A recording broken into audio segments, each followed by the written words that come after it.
Hello, everyone, and welcome to our first lecture on denominations. Today, we will be doing an introduction to denominations, what they are not, and how we should think about them as Christians. Now, to the outside world, every group which claims to be Christian is a denomination of Christianity. And it doesn't help when these groups say that they are all Christian denominations. Well, that is not entirely accurate. Many of these groups include groups like the Jehovah's Witnesses, the Mormons, the Roman Catholics, Eastern Orthodoxy, and the Seventh-day Adventists, right? These groups are not really Christian because they teach things which contradict the gospel of Jesus Christ. And so they are not really Christian denominations, right? Rather, we would call them pseudo-Christian cults, right? Pseudo-Christian means that even though they claim to be Christian, it is a false claim to Christianity, okay? So that is the term that we use for them. Now, you may have heard about Lutheranism, Anglicanism, Methodism, Presbyterianism, and we think that, many people call them denominations, right? The Presbyterian denomination, the Anglican denomination, so on and so forth. However, these actually aren't really denominations, and this is why the definition of a denomination is important here, and we will come to that later. But suffice to say, these are not denominations. Rather, they are faith traditions, all right? So we can talk about the Lutheran tradition, the Anglican tradition, the Methodist tradition, the Presbyterian tradition, but these are not really denominations. Okay, so what exactly is a denomination? And here I have given a definition. A denomination is a group of churches under a governing body. Okay, so this governing body is called different names to different people. Some people call their governing body a synod, SYNOD. Some people call the governing body a convention or a conference, or an assembly, okay? Different words for that governing body.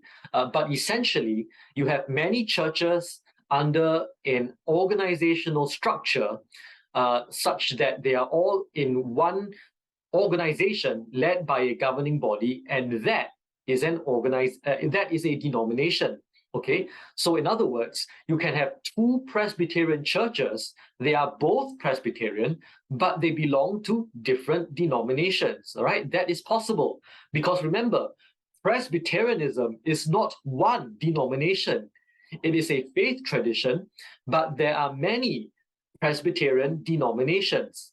Okay, so we have here in the diagram below, on the left, we have the PCA, or the Presbyterian Church in America, right? That is one denomination, and it is made up of many churches, all right, which belong to that denomination.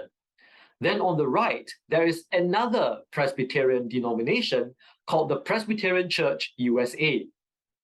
Okay, and it has many churches under it as well. Okay, so all these churches are all Presbyterian churches in the sense that they follow the Presbyterian faith tradition. However, they are two different denominations. Okay, so it is possible that you have two churches which believe exactly the same things. All right, they teach exactly the same things. They affirm the same statement of faith. They are both Presbyterian, but they belong to different denominations. All right, so this is one thing that we need to keep in mind, that just because you belong to a different denomination does not necessarily mean that you believe in different things. Okay, and so here, okay, this example here, two different denominations in America, right? And you say, wait, I thought the USA and America are usually, used interchangeably. You mean the Presbyterian Church in America is different from Presbyterian Church USA? And like, yes, all right, these are simply names that they call their denominations, all right, but they are two separate denominations. They are not the same thing, okay? And the difference is not really in their beliefs and practices. Their difference is in which governing body they belong under. Okay, so that is important to keep in mind when we talk about denominations. All right, so remember, denominations just means that your church belongs to a certain governing body. Okay, now whether your church is Presbyterian or Baptist or Anglican or Methodist, that is a matter of faith tradition. Okay, not denomination. Now, another important thing is that now that we know the difference between a faith tradition and a denomination, we can now distinguish when one denomination starts to go astray by teaching false teachings. All right. So, for example, just an example, if we have a Methodist denomination that goes astray by teaching a certain false teaching, then it would be very unfair to say, aha, Methodism accepts this false teaching, therefore Methodism is a false denomination or something like that. All right? It is unfair because, again, Methodism is not a denomination. It is a faith tradition. All right? And this faith tradition called Methodism is followed by many churches, all of whom belong to different Methodist denominations. Okay, so if one denomination goes astray, you cannot blame the entire faith tradition and all Methodist churches together. Okay, rather it would be more accurate and fair to say that, oh, that one particular Methodist denomination has accepted this false teaching and so has gone astray. All right, that one particular Methodist denomination does not speak for the rest of Methodism or the other Methodist denominations and Methodist churches around the world. Okay, so notice how this distinction between the faith tradition and the denomination is so important. Okay, we don't want to broad brush and paint the entire faith tradition just because of the mishaps of one or two denominations which are following that so-called following that faith tradition. Okay, now we also need to realize that there are some denominations which only have that word, Methodist or Presbyterian in their name, but they don't actually affirm all the things that a church under that faith tradition is supposed to affirm. Okay, so just because the word Methodist is in the name does not necessarily mean that that denomination is a faithful Methodist denomination. Okay, this is a very important thing to keep in mind. Sometimes names are just names. Okay, and we have to be very careful before labeling and accusing the entire faith tradition. Okay. Now, I think this is the biggest problem and the reason why I am even doing this whole series of lectures on denominations, right? And this is a big problem when people think that denominations are a bad thing because it means disunity, right? And it doesn't help when we Protestants fight among one another, denomination versus denomination, right? We reinforce this impression of denominations when we fight one another over beliefs and practices, which we don't have to, all right? And then, other pseudo-Christian cults like to point to us and say, oh, look at those Protestants and all their denominations always fighting one another. It is a good thing that we don't have denominations among ourselves, and they use that as a kind of apologetic polemic against Protestantism, and this is why many people convert from Protestant Christianity to all these pseudo-Christian cults. All right, so it is not very healthy when we it doesn't help us when we fight among ourselves unnecessarily when we don't have to. All right, even though it is an impression that denominations mean disunity, this is actually not true, as we will see. Okay. Also, because now we know that the issue of denominations is not always about beliefs and practices. There are other reasons why a church may choose may belong to one denomination rather than another. Sometimes it's not because of beliefs and practices. Sometimes it could be a matter of locality. This church belongs to a certain denomination because this denomination, it happens to be more active in this locality rather than another locality. So if I were to be in another locality, if I were to be in another place in the world, I would rather belong to another denomination rather than this one. Okay, because of the work that denomination is doing in the locality. All right, so it could be very practical reasons like that. Another practical reason would be financial. All right, sometimes one denomination is more financially able to sustain a certain church rather than another church. All right, so if you are part of the leadership of a certain church, sometimes you might want to say that, hey, I think we should belong to this denomination because it would help our financial situation. All right, it is not always about beliefs and practices. Okay.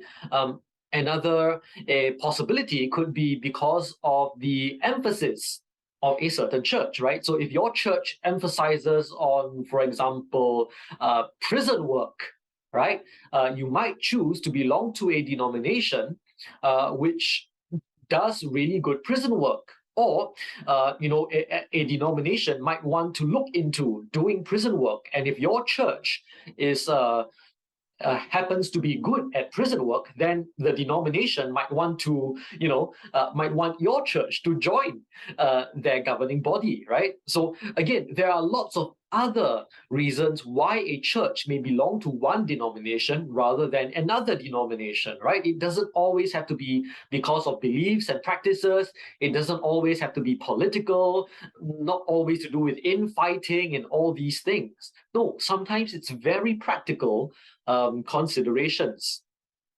Okay, but let's talk about differences. All right. So now there are churches who belong to one denomination rather than the other because of differences, disagreements in beliefs and practices. So let's take now a primer. Okay, a primer on how we deal with differences and disagreements regarding matters of faith. All right, so we know already from experience that Christians don't always agree on matters of faith, right? But let's get something very clear, all right? When two Christians disagree on a matter of faith, he thinks, okay, each side will think that he is correct and the other side is wrong. Okay, very normal, very normal. There's nothing wrong with this. This is normal and this is reasonable. Okay, so we just need to keep in mind that even as we think that we are right and the other side is wrong, the other side thinks the same way as us. Okay, so we must keep in mind that there are differences in opinion. We are not the ones with all the correct answers all the time. Okay, now let's get another thing straight. I am not saying that there is no right or wrong. Okay, there certainly is. There certainly is an objective truth, right? And the truth is God's view, not your view, not my view, God's view, right? God's view is objective truth. And if he says truth is AAA, then truth is objectively and universally AAA, right? Now, disagreements happen among Christians when each Christian, all right, tries to perceive God's truth, right? Now, no Christian is going off trying to invent their own truth, okay? I'm going to be charitable, all right, that in the deepest part of our hearts, none of us want to purposely do or believe something that is wrong in God's sight, okay? All of us want to do things that are right in God's sight, and that's why we look at the Bible to determine what is true and false, all right? But let us remember that we are human, we are finite, and for now, we are fallen, all right? And so even as we try to perceive God's truth, we are not always perfect in doing so, right? So we when we try to perceive God's truth, sometimes we are right and sometimes we are wrong. All right. And when we are wrong to different degrees, right? Sometimes we are not so wrong and sometimes we are very wrong. All right. So when two Christians disagree, right, it could be that one of them is right and the other is wrong, or maybe both of them are wrong, right?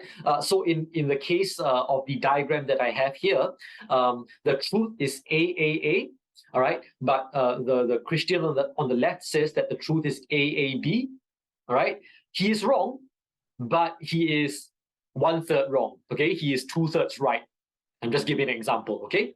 Now, the Christian on the right says that the truth is ABC, all right? He tries to perceive God's truth in the scriptures, and to the best of his ability, to the best of what he can see, he perceives that the truth is regarding this particular matter of faith is ABC. Now, he is 2/3 wrong, okay? He is 1/3 correct. He is less correct than the Christian on the left. All right, now they are both wrong, but to varying degrees, okay? But they both think that they are correct. All right, so this is a reality that we must come to understand, right? Just because we think we are right does not mean that we are actually right. We could be, right? So, for example, I have a view about what God thinks about baptism, for example, right? I think that baptism should be done this way. I think that this is what God wants. Now, am I right? I could be, but I also could be wrong. The reason why I have this view is because I am convinced that I am correct, all right? But because I am finite and fallen, I may be wrong. Someone else may have a different view that is correct. I don't know, right? But to the best of my ability, through the study of the scriptures and my attempts to perceive God's truth regarding baptism, I come to this conclusion, and so I'm doing this. Okay, but what if the other person is, I think the other person is wrong? What should we do? How should we as Christians handle disagreements among ourselves? Okay, and this is where the Bible calls us to distinguish between two types of wrong teachings, right? Now, to be clear again, there are some teachings which are false teachings, all right? And we must stay clear of false teachings and false teachers, right? You already saw at the beginning of this presentation, I affirmed that there are groups which call themselves Christians, but they are not, all right? They are pseudo-Christian cults, right? Because they teach false teachings. However, not every wrong teaching rises to the level of false teachings, all right? So when we have a disagreement with another Christian, we have to take a look and determine, because the Bible calls us to. The Bible differentiates between a wrong teaching and a false teaching, and the difference is whether that wrong teaching contradicts the gospel. Okay, and so if the teaching does not contradict the gospel, it is still wrong. Okay, in my opinion, in my view. All right, that teaching is still wrong, but it does not contradict the gospel. in this case, the Bible calls me to welcome my fellow Christian. Okay, so this we find in Romans chapter 14. Okay, in context, the Apostle Paul is writing about a group of people who believe that Christians can only eat vegetables. Christians should not eat meat. Okay, now that is wrong, right? That is a wrong teaching. Obviously, Christians can eat meat. However, this group over here is saying that Christians should not eat meat. They are wrong. But is that a false teaching? The answer is no, because that wrong teaching does not contradict, even though it is wrong, it does not contradict the gospel. And so the Apostle Paul writes that as Christians, we should welcome such a person, even though they believe and teach this wrong teaching, right? Now, again, the Apostle Paul is not saying that there is no right or wrong, right? He says that they are weak in the faith, okay? They are wrong, but they are still Christians and we must still welcome them. However, there are other wrong teachings which contradict the gospel. In this case, that teaching is a false teaching, and the Bible calls us to separate ourselves from false teachers and consider them non-Christians. So in the book of Galatians, Paul is writing about people who say that you must be circumcised in order to be saved. All right? Now, that is a false teaching, not just a wrong teaching, but a false teaching because it contradicts the gospel. The gospel is that we are saved by grace through faith. And yet these people are teaching that we are saved by works of law. Okay? And so the Apostle Paul writes in Galatians chapter 1, verse 9, as we have said before, so now I say again, if anyone is preaching to you a gospel contrary to the one you received, let him be accursed. Right? Now, this word accursed here in Greek is anathema. Anathema means doomed for destruction.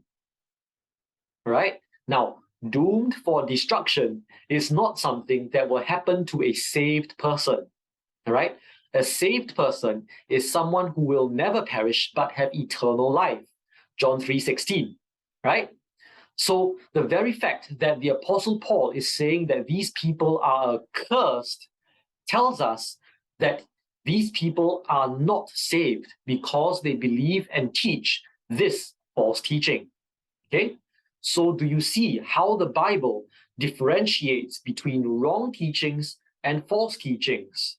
This is not just some fancy thing that ASHER came up with so that we can, be lenient and not care about important matters. No. Okay? All matters of faith are important, but some matters are more important than others. Some matters of faith are so important that if you reject them, then it shows that you are not saved. You don't really believe in Jesus. Right? Even though you may use his name and call yourself a Christian, you are not really a believer in Jesus Christ. Right? So the Bible calls us to differentiate between wrong teachings and false teachings, and we must do the same. Okay? Now, this happened even in the early church, right? And we saw this even when we did our series on church history, right? We like to think of the early church as, back then during the time of the apostles, everyone believed exactly the same thing. There were no denominations, there were no differences in beliefs and practices. Everyone believed and practiced the same thing in the same way all the time. We like to think like that. But dear friends, that is not true, all right? Even during the time of the early church, there were differences and disagreements regarding beliefs and practices. And off the top of my head, these are the four areas of disagreements among early Christians that I can think of, all right? Baptism. Do we baptize only believers, or can we baptize their children as well? This is something that was disagreed on in the early church as well, right? We think of it as, only in modern times, we have a disagreement about whether to baptize babies or not. Actually, no. Even all the way back then, there was already a difference.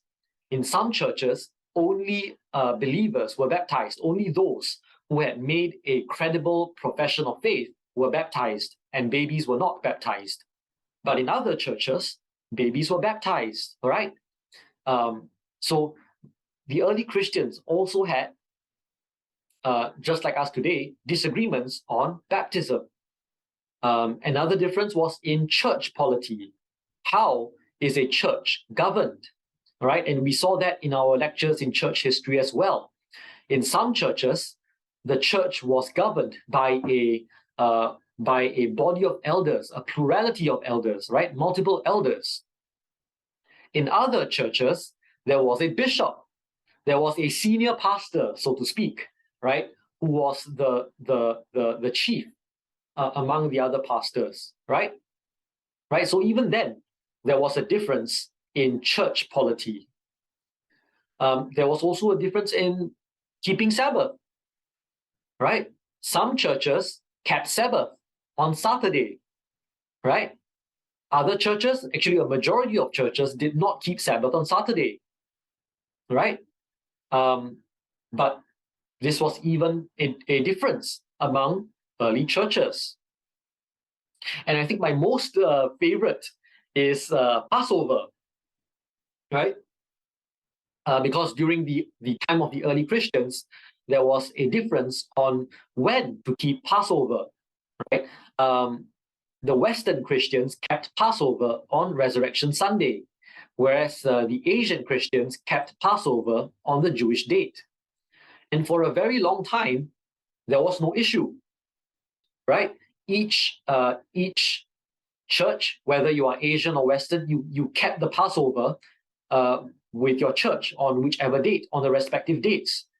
And both Eastern and Western Christians coexisted together happily without any conflict, right? They agreed to disagree.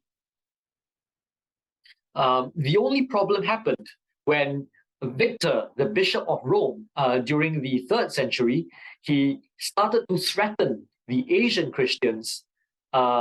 He said, he told them that you better change your date of Passover and keep Passover on the same day as us.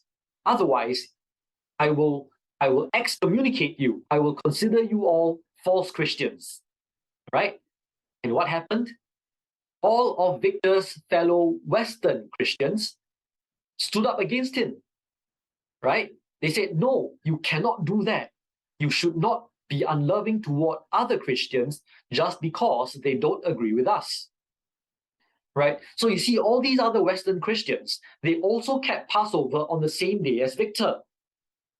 However, they did not approve when Victor threatened the Asian Christians, right? See, these Western Christians, they disagreed with the Asian Christians, but they still treated the Asian Christians with love and respect, right? So even during the time of the early church, there were differences and disagreements. Please do not have this funny idea, this fantasy of the early church that they all believed and practiced the same thing, okay? That is not true, right? That's not reality. That at least not historical reality, okay? Now, when we talk about unity, unity is a must. Unity is something that, as Christians, we must aspire to, especially among one another, all right?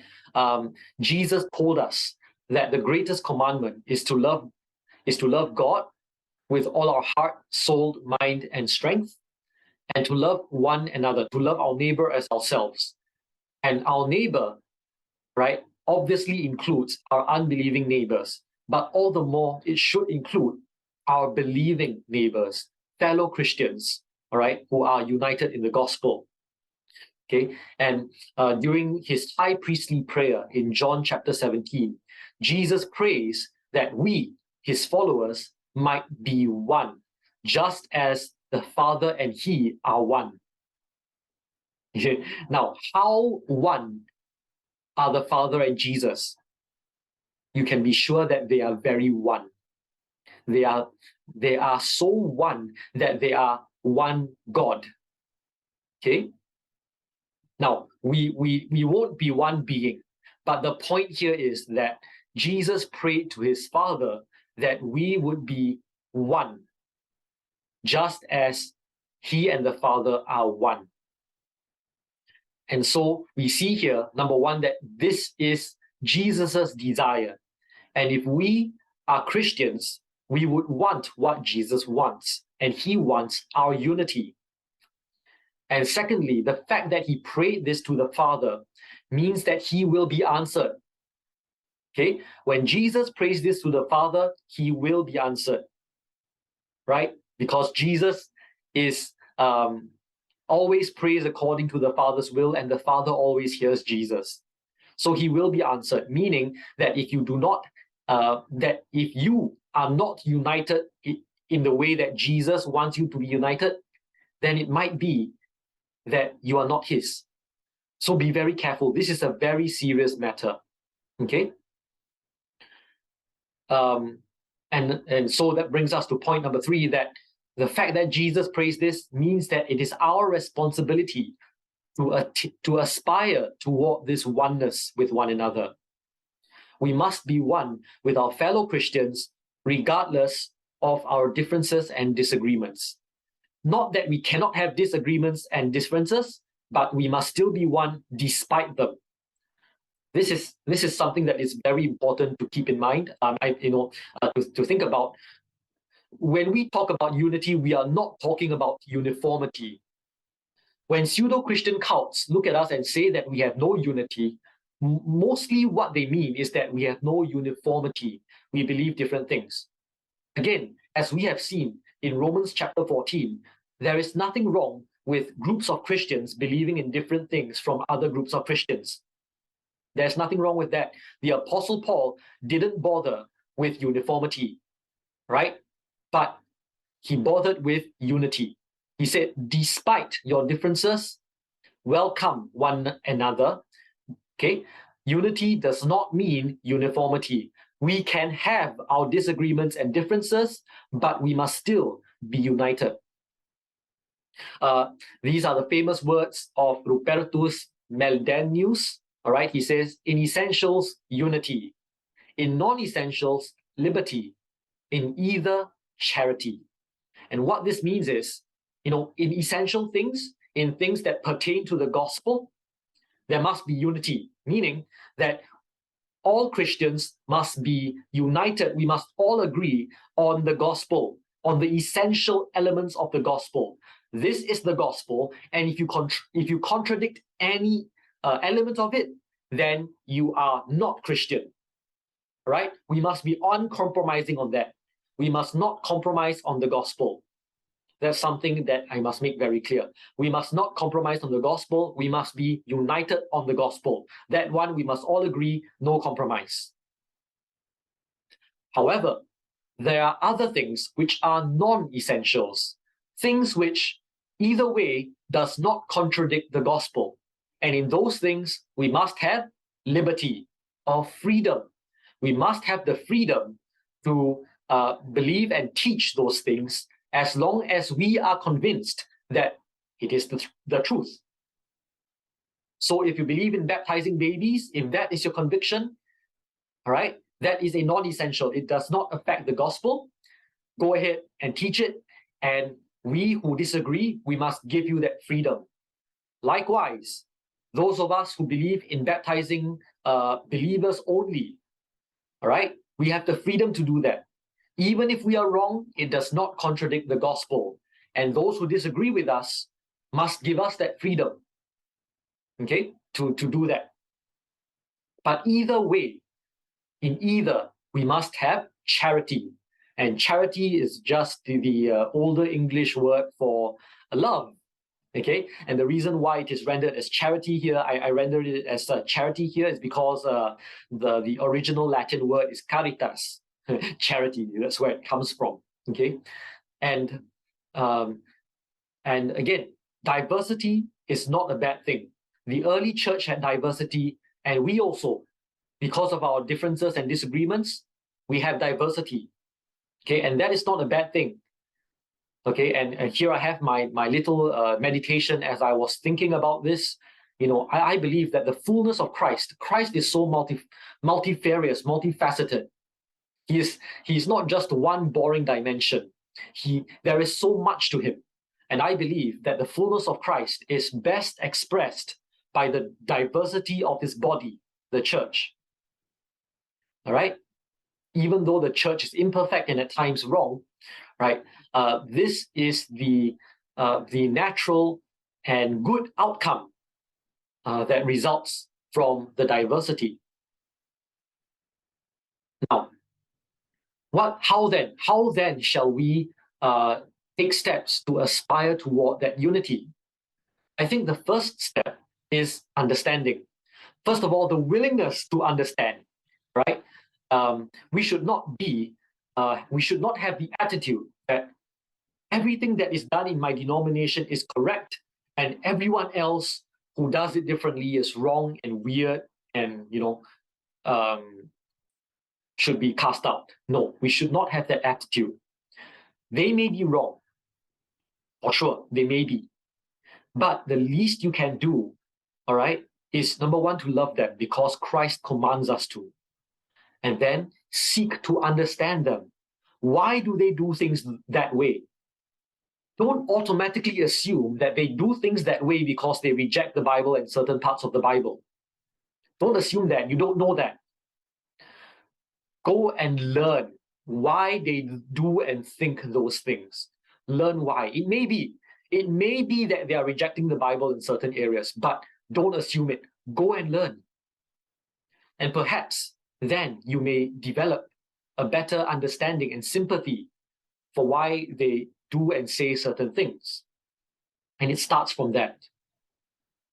And if nothing else, let us remember that we all, no matter which denomination you belong to, and even if your church does not belong to a denomination, your church is non-denominational. No, whether you belong to a denomination or not, you share the same Reformation heritage as all the other denominations and Protestant churches. We all came about ultimately because, first of all, someone or someone's stood up against the Roman Catholic Church and said, "Hey, you can't be so you can't be so narrow in your thinking that this is right and everything else is wrong. Hey, you have your fair share of false teachings, and it is time to strip away those false teachings in order to regain the purity of the church." Okay?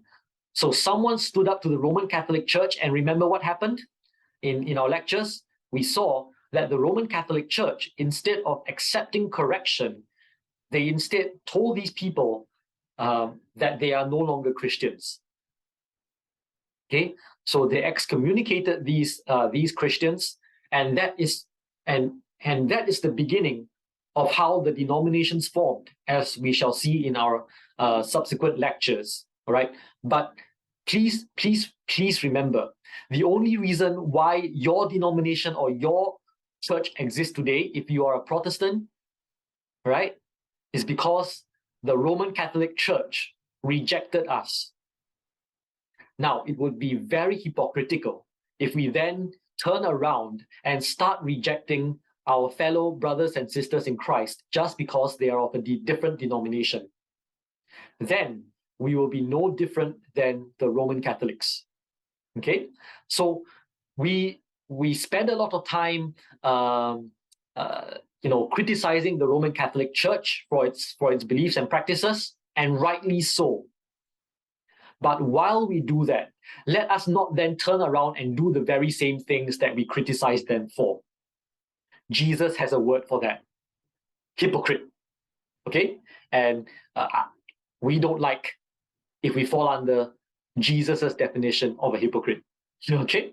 And so with that sets the stage and our attitudes for looking at denominations. And I will see you in the next lectures when we explore the different denominations, their origins, and what they believe and practice. Okay? God bless.